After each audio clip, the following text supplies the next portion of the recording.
Hello everyone, welcome to my channel. My name is Ari, and today we're going to have some more stories about our toxic life. But before we start, it would be so much appreciated if you would subscribe to my channel, like the video, if you enjoy it, and maybe leave a comment down below. These simple clicks would mean a lot to the future of this channel and really reward the effort that I put in every day. And now without further ado, let's go. Today's first story. In this story, a seasoned private investigator meets a woman who rushes into their relationship. Despite warning signs, he trusts her and even gives her a key to his home. Over time, her behavior becomes suspicious. Upon learning from her sister that she's manipulative, he discovers her infidelity through security cameras. Confronted, she tries to shift blame. Realizing the toxic relationship, he ends it and finds lasting love elsewhere. Now let's get into the story. At the time of this story, I was a private investigator for 20 years. I'd been divorced once and really just wanted to meet someone to love and retire with. When I met my girlfriend one random night at a bar after work, I thought I started falling for her too fast. I kept reminding myself to take it slow and make sure this is the woman I want to be with, because if heartbreak can be avoided, it should be. The problem was she was also moving too fast. She said she lived with her parents and they had a good relationship, which made me wonder why she wanted to start sleeping over for several nights in a row. She said it was because she was head over heels for me and I felt the same about her, so it was hard to argue.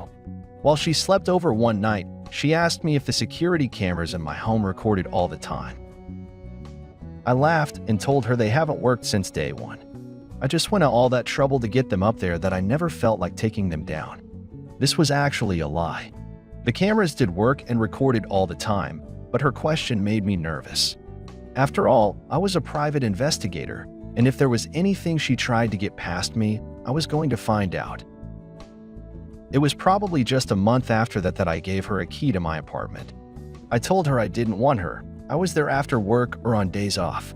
She agreed right away and was really happy. I trusted her with my key. The next day I was at work and the cameras caught her in my home. She looked around sheepishly, but eventually started getting food out of the fridge and watching television.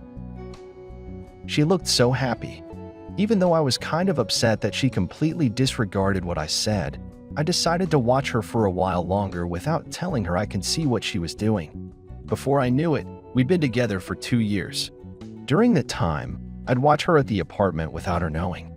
She was adorable, but she did start acting funny. By now, she had moved in after being together for just a short time. On the grand scale of things, she started to get short with me. I did my best to stay on good terms, but it was becoming difficult. It was while I was having doubts that her sister randomly called me on Facebook. She was known for starting drama, so I was hesitant to answer. But I'm glad I did.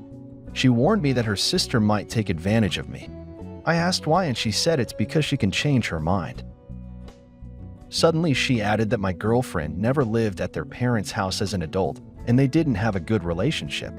When she met me, my girlfriend was sleeping wherever she could, mostly her car or a friend's house. This was a little unsettling, but even with her acting funny, I reminded myself that her sister could just be starting drama. So I did not need to break up with my girlfriend. I thought we could work through this or whatever happened in her past. I knew she didn't want to break up because otherwise, she would have just left me, right? Wrong. Instead of breaking up and losing her place to live, she found it easier to go behind my back. At work, I got a notification for the camera. I actually didn't mean to click on the notification, but my giant thumb did. The app opened as I tried to close it, but then I saw my girlfriend bringing another man into the apartment. I couldn't was seeing, but I still left for home right away. I walked in on them trying to hide. I pulled AP out of the closet. I saw him go in while she put on her panties. He ran for it and apologized to me. My girlfriend was just sobbing and said that he was just supposed to give her a nude massage. But I told her to quit it. I knew she didn't think she'd be caught, but the cameras worked the entire time she lived here. Her jaw dropped, and she actually tried to blame me for lying to her. I told her she was stupid and cruel for doing this, and I wanted her out of my house. She begged me for another chance and admitted she was wrong for blaming me at all. I told her I still didn't believe she knew how serious this was. I would never be able to trust her again, and I should listen to her sister's advice right away. My girlfriend assumed I would never find out about this. It's thanks to my cleverness and a little bit of luck that I did. I told her again to get out, and she did because she ruined it. I wanted to share this story for other men or anyone going through this betrayal. It's exhausting, but it's not impossible to get through this. Just stay persistent and remember what you need to do for yourself. Since all of this happened, I have married a different woman, and we've been together for 13 years. Turns out there was a reason I didn't ever feel ready to propose to my ex-girlfriend. I was meant to find the next woman. Today's second story. In this story, after 8 years of marriage, Opie discovers his wife's affair with his best friend. Shocked and hurt, he gathers evidence and exposes the betrayal at his wedding. Chaos ensues, leading to the cancellation of the wedding and the shunning of the cheaters. Despite initial doubts, his decision to reveal the truth leads to a fair divorce settlement and his ex-wife facing consequences for her actions. Now let's get into the story. My wife and I were married for 8 years. For our entire relationship, we had a third wheel, so to speak. I never thought of Mike that way before, but very recently, everything changed for the three of us. We were best friends from a young age and grew up roaming around our town together. All three of us worked our first job together. When I realized my wife wanted to become more than friends, I told our third wheel, my best friend Mike, about her advances. We were in our 20s at the time. My wife and I hadn't even started dating. He was really supportive of us and swore to me that he didn't see her in a romantic light, so there was no competition or problem. After we got married, he became our handyman. I was never good with tools, but I made great money as an accountant for a big business company. We bought our own house in our mid-20s, and I thought our relationship was everything it needed to be.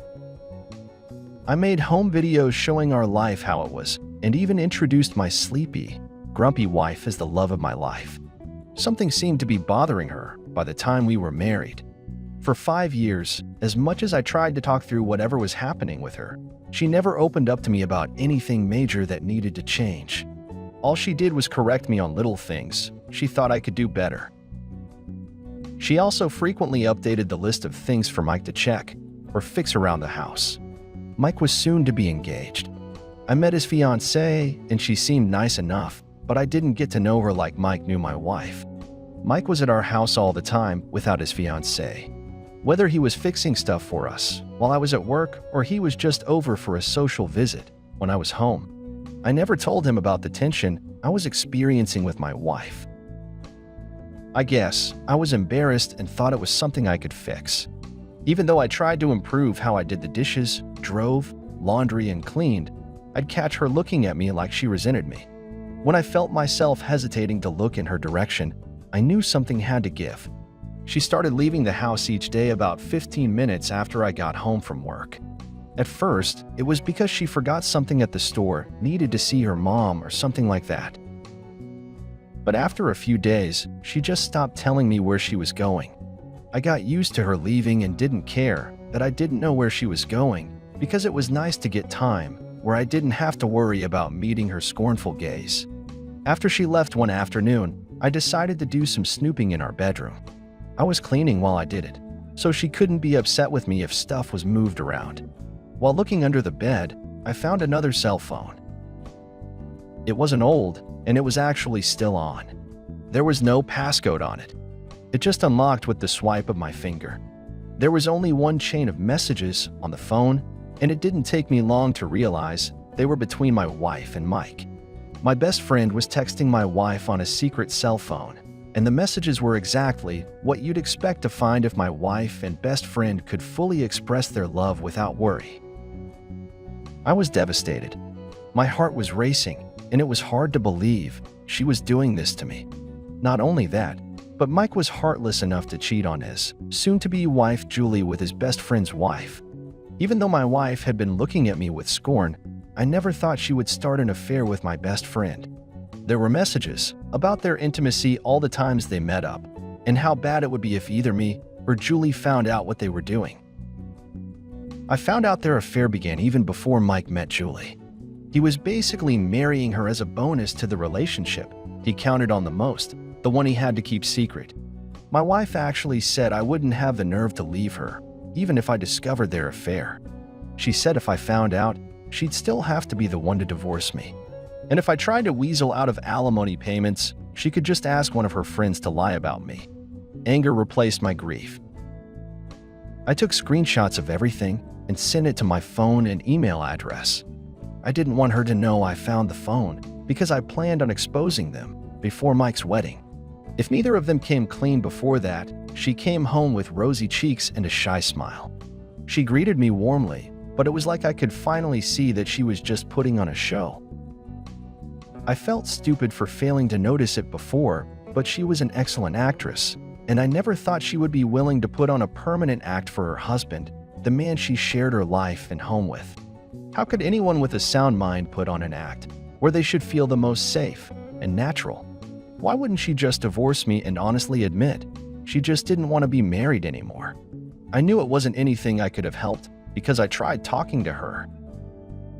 I wanted to know whatever it was that was bothering her, even if it was about me. She kept our evening together short and went to bed like everything was right with the world. I wanted so badly to wake her up and hear what excuses she'd give me for what I found. Mike was about to get married. That made it so hard to believe this was happening between them. Why did either of them feel like it was okay to be doing this? For the next 8 days leading up to my best friend's wedding, I asked myself these questions and more.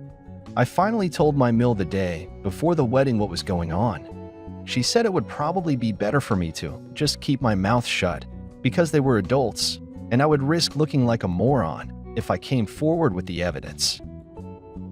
She was only concerned about how much money the bride's family spent on the upcoming wedding and the judgment my wife would face for my accusations. But it wasn't just accusations. I had proof. She and Mike really were doing this. And I felt like the best and only decision for me was to show everyone the truth. So the next morning during the wedding setup, I prepared the screenshots I took to display on the projector during their vows. I was supposed to be Mike's best man, even though he was sleeping with my wife. I hated everything I laid eyes on. It felt like I took the red pill and learned the truth about my reality. As my best friend stood at the altar with Jolie, my wife and I sat watching them in the crowd of wedding guests. Suddenly, the first screenshot popped up. After everyone got a chance to read it, there was a collective gasp. That's when Julie and Mike looked up. Then the slide changed, showing 2 images cropped side by side, images Mike and my wife sent to each other. One was of his package, and the other was of my wife and lingerie, looking very welcoming for whoever was meant to receive the image. People were screaming and getting up to leave before the third slide came. It was 2 long messages, one from Mike, describing the things he wanted to do to my wife, calling her by name, and a response from her in kind. Julie was silently sobbing, staring at Mike. She ran back down the aisle dramatically, and Mike looked straight at me. His eyes immediately dropped, and he sat down in the fetal position. I can only imagine how he felt at this moment. Maybe he felt as bad as I did. My wife got up to leave when she was stopped by some guests and the bride and groom's parents. All but 2 people were talking, crying, or yelling. The 2 silent ones were my wife and Mike. They didn't have anything to say to the angry, hurt people surrounding them. I think they were in shock, but also knew that no matter what they said, it wouldn't matter. People left as soon as they came to accept that the wedding was off and they weren't going to get any answers from the cheaters. Mike approached me and my wife. I was still there simply because I wanted to see if either of them would apologize to me. Mike told my wife that he didn't want to see her anymore. He said more, but as soon as he said he didn't want to see her anymore, my wife finally cracked. She sobbed and wailed. Mike turned to me and apologized for ruining my life. He left, and I left my wife at the church. She tried to come with me, but I told her to get her own ride. She didn't have her own car, so her mother had to pick her up from the church. She and Mike dropped off the face of the earth, completely shunned by their friends and families. Except for my ex, Mill. She let her daughter live with her, but she didn't hesitate to express her disappointment. After I decided to tell the truth, it was like she realized how bad it was. She messages me on Facebook sometimes to tell me how I dodged a bullet divorcing my wife when I did because she only became more disappointing. Thanks to my evidence, the divorce went extremely well for me. My ex was ordered to pay the alimony, and the judge called her despicable.